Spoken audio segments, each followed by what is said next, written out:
Olá, mais uma vez estamos aqui para apresentar no programa Do Jeito do Jonas. Uma honra muito grande estar aqui falando com você diretamente, falando das nossas coisas, as coisas da nossa cidade, da nossa região. É muito bom estar aqui. Para você entrar em contato conosco, jonasgrebe@ig.com.br é nosso e-mail. E, de novo, eu quero dizer aqui que eu estou respondendo os e-mails. Graças a Deus, são muitos os e-mails. Eu dedico um pedacinho da minha noite para ficar respondendo. Tenho vários ainda para responder, mas fiquem tranquilos que estou respondendo a todos eles. No Facebook, Facebook/Do Jeito do Jonas.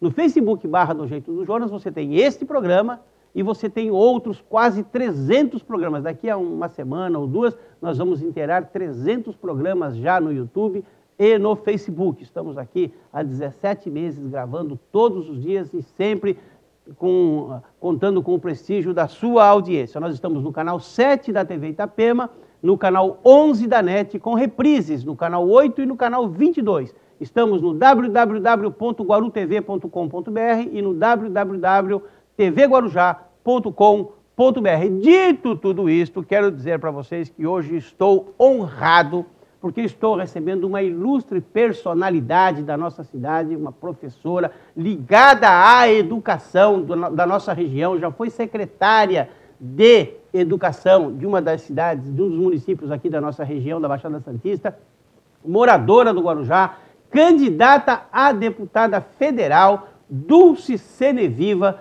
que muito me honra, muito obrigado por ter vindo. Sou eu quem agradece, Jonas. Eu não sou nada de ilustre, como é que você falou aí, não. Sou uma pessoa muito simples, sou uma professora, moro no Guarujá por opção, vim para cá por desejo, porque caipira gosta mesmo de praia, e eu sempre esperei uma oportunidade de vir morar aqui. Quando surgiu o primeiro concurso que tinha vaga na Baixada, foi esse que eu fiz e vim para cá como supervisora de ensino. Há controvérsias, porque eu não sou caipira, eu nasci na capital, apesar de ter ligação profunda com Santos, meu pai conheceu a minha mãe em Santos, mas eu não sou caipira e eu adoro praia. Eu gosto muito. Quero dizer para você que nós estamos fazendo entrevista com os candidatos a deputado estadual, federal, embasados na Lei 9.504 de 97, que é a lei eleitoral. No seu artigo 36, letra A, incisos 1º e 2º, nos dão o direito de entrevistar os candidatos e dão aos candidatos o direito de mostrar a que vieram, o que pretendem e o que querem fazer. Também a resolução 23.404, no seu artigo 3º, no inciso 1º, dá também ao apresentador, ao programa de televisão, essa prerrogativa e veda que o candidato diga o seu número e veda que o candidato peça votos. Então, o candidato aqui não pede votos, não fala o número, mas mostra quem é, o que pretende, por que é candidato, e nós queremos abrir esse espaço a todos vocês, assessores de candidatos, você que é candidato, quer que o seu candidato participe aqui, presidente de partido, quer que participe aqui, 3342-7096, 3342-7096, liga, nós vamos agendar e você vai participar conosco aqui. Dito tudo isto, vamos ao que interessa. Por que uma professora, supervisora de ensino, com uma bagagem tremenda, de repente sai candidata a deputado federal? Porque a bagagem tremenda é exclusiva na área de educação. A gente cansa de lutar pela educação e não ter voz. Eu acho que chegou a hora da voz e da vez da educação.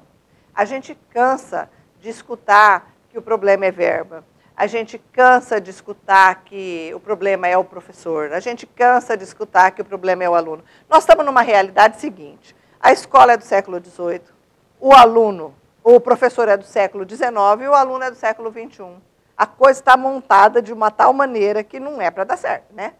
Então, eu fui à procura de voz, de ampliar os horizontes para que o que eu tenho para falar e para ouvir as pessoas e que para os professores se sentirem representados e por alguém que acredita nisso, que é sério, que acredita na educação. Como você disse no início, fui secretária de educação, conheço pelo lado de dentro o problema das verbas, fui dirigente regional de ensino, conheço pelo lado de dentro do Estado o problema da situação das verbas e da situação.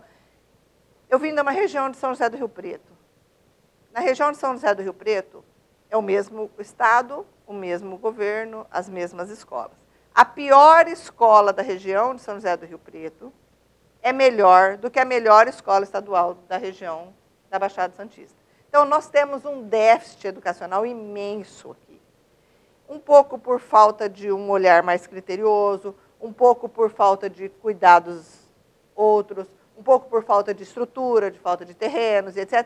Mas acho que faltou manutenção, faltou um investimento mais em educação aqui. Eu estou falando no ramo estadual primeiro. O governo federal, nos últimos 20 anos, pega um pouco aí de Fernando Henrique Cardoso, depois entra o governo Lula, agora o governo Dilma.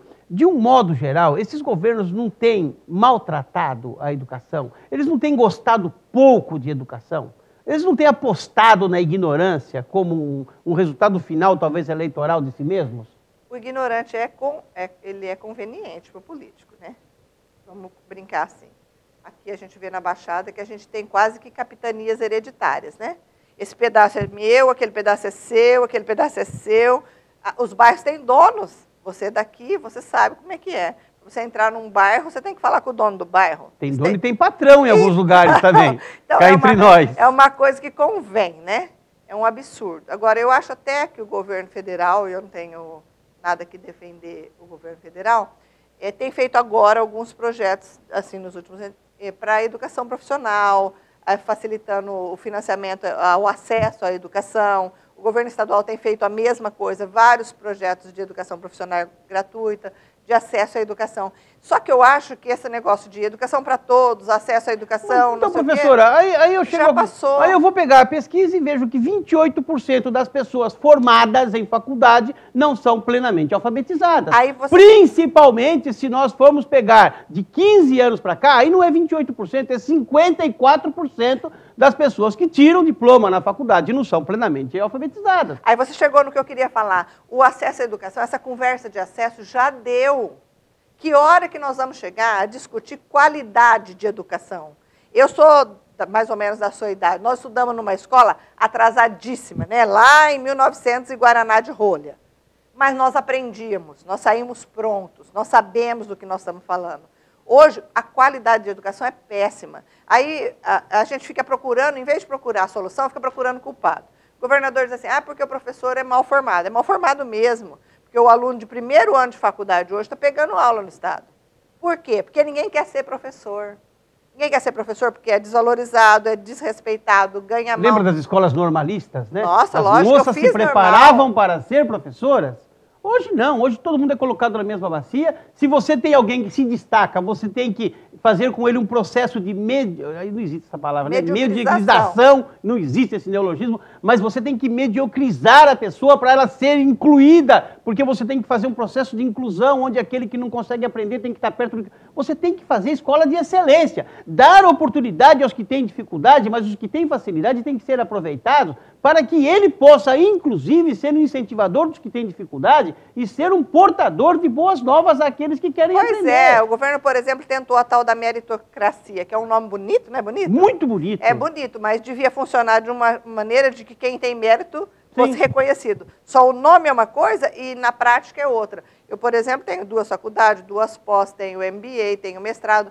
Isso não me rende, em termos de salário, uns R$150 a mais por mês do que o outro que não tem nada e está no primeiro ano de meritocracia. Escola. É meritocracia. Aí tem uma prova que você precisa fazer. Para você fazer a prova para ganhar um aumento, você precisa estar há 3 anos e meio sem sair do lugar. Isso para mim é tartaruga, não é mérito. Quem saiu foi ser dirigente, foi ser secretário, foi ser não sei o quê, é porque está buscando mais.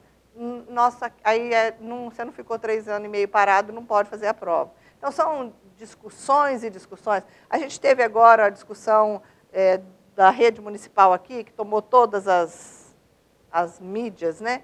São discussões muito profundas, sabe? São coisas difíceis, tem todo um... Difícil absorção. As pessoas não conseguem absorver o que estão passando. Pois é, porque agora, você fala assim... A senhora ganha uma eleição para deputada federal, a senhora vai chegar em Brasília para discutir educação. A senhora vai olhar de um lado, vai ver Severino Cavalcante, vai olhar do outro, vai ver o Popó, lá o boxeador. Tiririca. Vai olhar do outro, tem o Tiririca, aí tem o Romário, aí tem... Quer dizer, tudo gente muito educada, né? E a senhora vai chegar lá com cara de paisagem, dizendo, gente, precisamos mudar a educação. Aí o Romário fala assim, eu não estudei e sou milionário.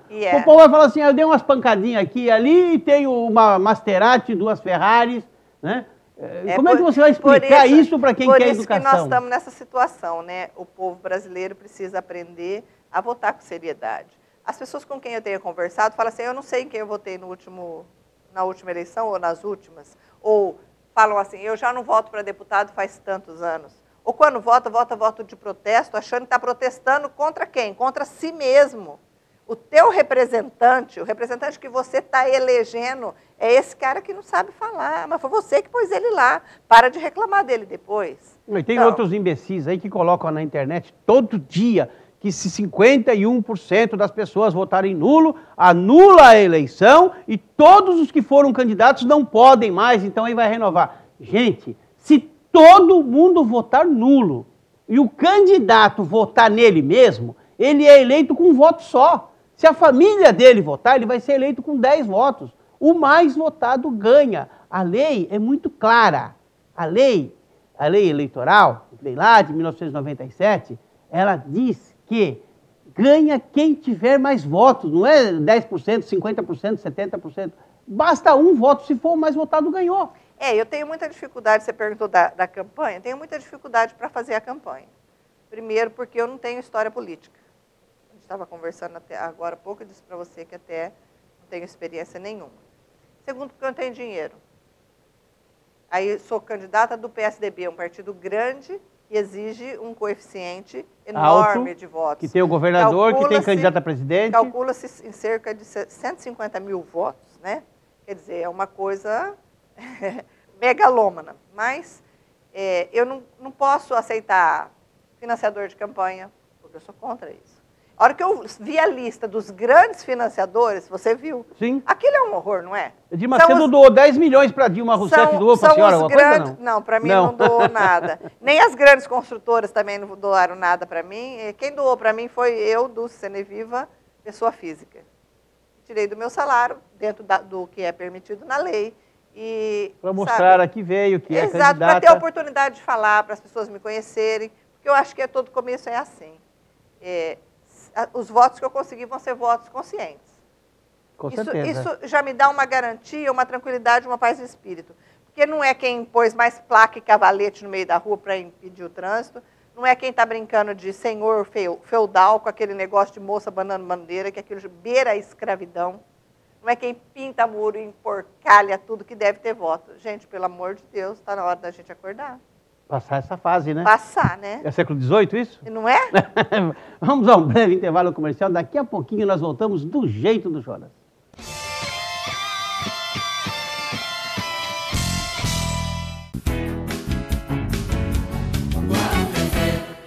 MRA Imóveis e Seguros. Vende, aluga, administra financiamentos de imóveis e automóveis, consultoria de seguros em geral, corretores de imóveis e seguros credenciados. Você precisa conhecer, você precisa visitar a MRA Imóveis e Seguros, lá na rua Antenor Pimentel, 942.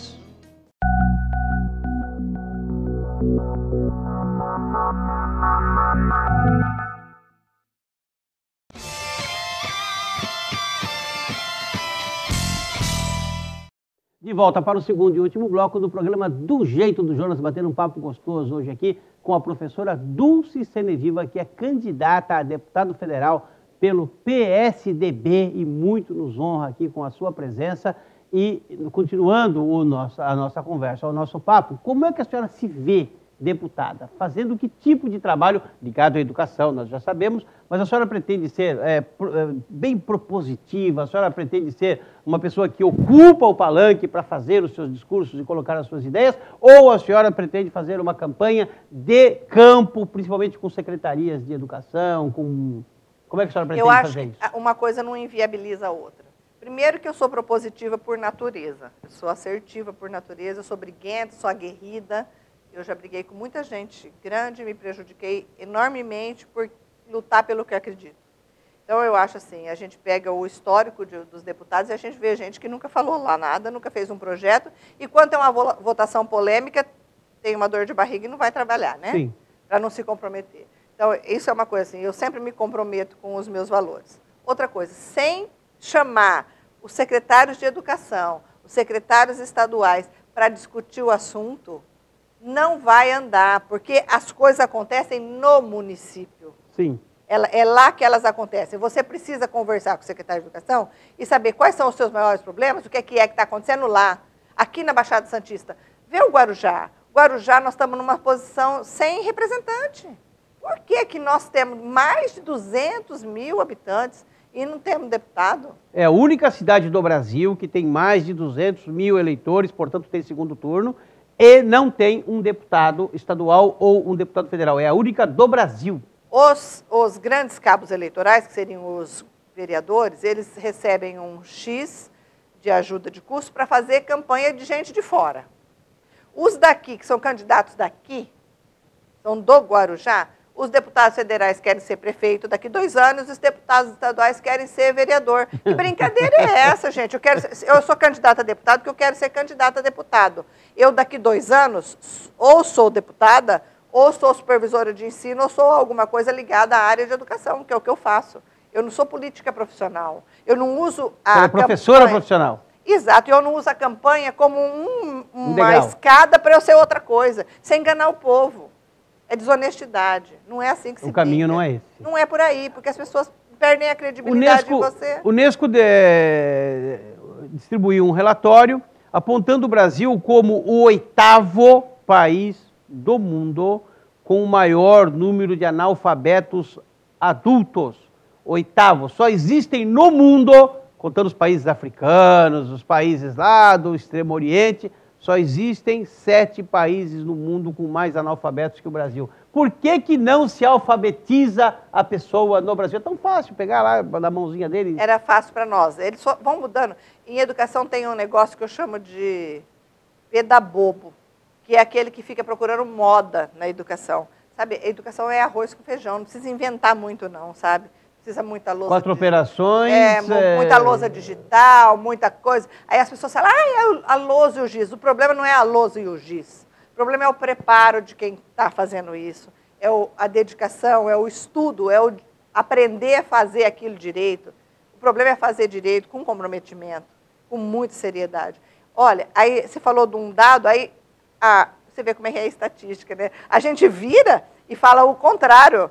Você tem visto propagandas falando que a educação tem melhorado, a educação tem melhorado. Trabalhei em Brasília numa época que a primeira vez que o Brasil fez o teste de PISA, que é um teste feito com crianças de 15 anos em todos os lugares do mundo. Sim. Então, as perguntas são iguais.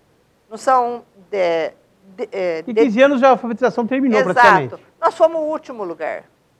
Mas olha, deixa eu te colocar uma coisa. O Brasil foi 4º colocado na Copa do Mundo. 4º. E agora ganhou... Queimaram bandeira, fizeram protesto, quiseram bater em todo mundo. 4º em futebol, onde se viu e tal. É o 79 em educação no mundo e ninguém queima bandeira, ninguém fica bravo. Ninguém reclama. Ninguém faz nada, tá tudo bem.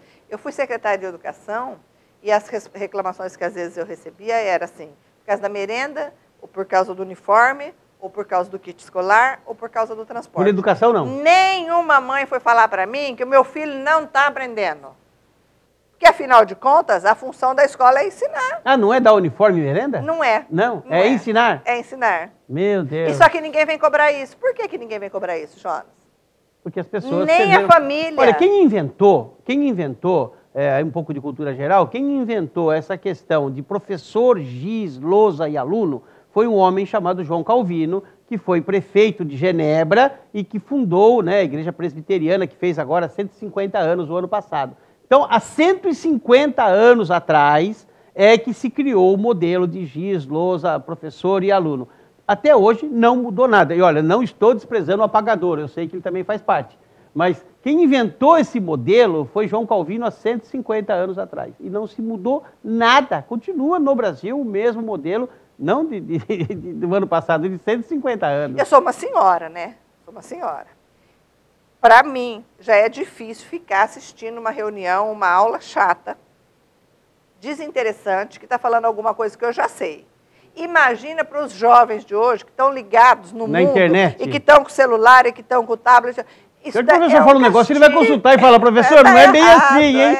Isso é um castigo. Escuta, deputado federal lida com algumas coisas desagradáveis e eu tenho feito essa pergunta a todos os candidatos a deputado federal que vêm aqui. Então, seja breve, mas tente responder de forma concisa. Pena de morte. Favor, contra, o que pensa? Eu sou a favor. Sou a favor. O pai da igreja, o Santo Agostinho, o homem que criou a igreja moderna, tanto a evangélica como a católica, esse modelo de igreja ele que criou, ele era um defensor ardoroso da pena de morte. Ele dizia que exterminando meia dúzia de maus, você preserva a vida de 150 bons só e tem por aí vai. um probleminha. A justiça precisa ser muito mais não, correta a justiça que nós temos hoje do não que dá. ela está. Então, eu sou a favor Não dentro dá. de um sistema de justiça correto. Liberação da marihuana. Então, o Chile fez isso agora e quase mataram. Uruguai. O Mojica. Quase mataram o Já adiou para 2016. Eu acho assim, eu vou falar outra coisa que vai dar problema. Se fosse sério e para uso medicinal, eu acho que você exterminaria o intermediário. O intermediário, que é quem ganha dinheiro, compra arma e etc. Maioridade penal. Então, eu penso que na segunda delito, crime que você cometeu, você não é mais menor. Eu nem estou discutindo idade. No primeiro você toleraria. Depois, delito mesmo, crime, não estou falando matar os outros, não. Depende do grau de crime. Você não é mais menor, meu filho, aí você é bandido. Então, isso aí é uma coisa que vai me dar um monte de voto a menos. Mas... Eu sou a favor de que, independente da idade... Independente da idade. 5 anos, 10 anos, 12 anos, ele fosse julgado de acordo com o crime que ele cometeu. Ele matou alguém, ele não é criança. Que ele até 18 anos ele cumprisse isso de forma que um menor possa suportar, e com 18 anos ele ser submetido a uma nova análise e ser mandado para uma penitenciária e fazer o resto da pena. Esse negócio de... Eles usam hoje o menor de idade para os crimes porque são inimputáveis. São inimputáveis, infelizmente. Aborto. Eu sou a favor de que a mãe tenha direito de fazer escolha dentro de determinadas situações. Não é sempre, não. Mas eu sou sempre a favor de que a mulher... Com essa libertinagem que existe por aí, nós não teríamos aí uma... Safadeza e coisa, eu já não sou a favor em situação nenhuma. Porque o aborto ele seria uma porta aberta para que as pessoas... Eu penso, por exemplo, nos casos clínicos, nos casos médicos, que a gente tem tido que enfrentar até bebês anencéfalos, tendo que esperar a mãe com aquele bebê que não é gente, que não... É anencéfalo, meses para conseguir uma autorização. Isso poderia depender da justiça, né? Você poderia fazer um pedido à justiça e a justiça... A gente volta a querer uma justiça séria, né? Justiça séria. No Brasil. Então. Difícil. Todos esses assuntos dependem de uma justiça séria. Nós falamos de pena de morte e prisão perpétua. Dentro da minha opinião de pena de morte, eu não podia ter outra. Depende do tipo de crime, o cara não pode sair de lá nunca mais. O Chambinha, por exemplo, né? Não dá, né? Que era menor, hoje tem aí movimentos sociais querendo liberá-lo. Eu acho que nada disso você quer, eu estou achando que você quer me derrubar, porque eu tenho umas opiniões meio pesadas. Não, mas eu faço para todos. Eu dou risada, não estou brincando contigo. Mas eu falo sempre o que eu penso. Eu tive um candidato do PSOL aqui que eu falei para ele, você vai ser expulso, porque tudo que o PSOL pega ele era contra. Ele era contra. Vai ser expulso aí do partido. Complica a vida não leu dele. O programa do partido. Essa questão do casamento homossexual, como é que a senhora vê isso, essa união homoafetiva? Eu sou a favor. É a favor? Sou. O problema deles? Eu acho. É um problema de fórum íntimo. Dá uma força aí para quem acredita nisso. O que a senhora pensa realmente? Eu acho que é um problema de fórum íntimo. Do mesmo jeito que eu escolhi o meu marido, eu acho que ele tem que escolher o marido dele. Isso é problema dele. Ou ela, do jeito que ela queira. Ou ela, a mulher, o marido dela. E a questão da adoção? Sou completamente a favor. Eu acho que qualquer criança que for adotada por amor é melhor do que o lugar que ela está. Ela está numa casa de apoio, ela está num orfanato, eles não chamam mais de orfanato, as coisas agora têm um nome sempre politicamente correto, né? A FEBEM virou Fundação Casa. Tudo nome politicamente correto para a mesma coisa. Muda de nome e continua a mesma coisa. Se essa criança tiver alguém que quer adotá-la com amor, com carinho, ela vai estar sempre melhor do que lá. Melhor do que onde ela está. Melhor do que onde ela está. É um depósito de criança. A senhora acha que existiria a possibilidade no Brasil de repente, nós termos uma Câmara Federal onde esses assuntos fossem discutidos com seriedade? Eu acho que sim, mas eu acho que leva muitos anos. Nós falamos isso no começo. As pessoas são despreparadas para isso. Quando o assunto é polêmico, elas não querem votar, porque se eu votar, quem é a favor vai votar contra mim, quem é contra vai ficar... As pessoas têm que parar de pensar Semana nisso. passada nós tivemos um pronunciamento daquele deputado Jean Willis, ele é homossexual do Rio de Janeiro. Conheço o Jean. E ele estava defendendo o Hamas, né, contra Israel. E vê, o ponto o nível da ignorância dele é tão grande que se ele chegar lá como na condição de homossexual, ele não dura 3 minutos. Ele é o primeiro que vai para o paredão, né? Eu vejo aqui no Guarujá conhecidos nossos que são homossexuais defendendo, são de esquerda, defendendo o Fidel Castro. Fidel Castro assassinou 1,5 milhão de homossexuais só porque eram homossexuais. E eles defendem. Né? Você sabe que como a gente lida com isso numa Câmara Federal, essa gente indo para lá? Eu acho que todo jovem, quando é jovem, ele quer protestar. Então, eu acho que o Fidel Castro entra nessa época da vida aí do jovem, quando a gente fazia faculdade, e achava tudo aquilo bonito. Mas a gente cresceu, será que não deu para enxergar o que é isso? O tempo passou, né? Não é? Você ainda vai ficar com aquelas opiniões de quando você tinha 17, 18 anos, estava no início da faculdade? Pelo amor de Deus, não dá para ver quem é o Fidel Castro? Dulce Seneviva, candidata a deputada federal pelo PSDB, nos honrando aqui muito com a sua presença. A senhora tem 1 minuto para fazer o seu comentário, falar o que eu não perguntei. Aproveita para falar tchau para quem está assistindo. Eu agradeço profundamente a oportunidade. É muito difícil ter oportunidade no Guarujá. Uma cidade que eu amo muito, mas que é muito difícil de chegar. E as pessoas de vez em quando falam, você não é daqui. Como eu não sou daqui? Eu vim para cá porque eu quis, eu moro aqui, eu pago imposto, eu estudo, trabalho, moro aqui. Então, eu sou daqui, eu estou representando o Guarujá, eu tenho seriedade, sou super aberta para críticas, aceito críticas, sou democrata por princípio. Então, sempre acabo as frases com na minha opinião. Isso porque para mostrar que não é a verdade, é só a minha opinião, a sua pode ser outra, e nós podemos ser amigos do mesmo jeito. Foi um prazer estar aqui, agradeço profundamente, desejo uma boa eleição para todos, que ocorra o que for melhor para o Brasil, né? E para o estado de São Paulo, principalmente. Uma grande honra receber aqui essa professora, educadora, preparadíssima. Uma boa opção para as pessoas que precisam escolher gente que tenha, pelo menos, condição de nos defender. Muito obrigado pela sua presença, que Deus te abençoe e te guarde, que faça resplandecer o seu rosto sobre ti e te dê a paz.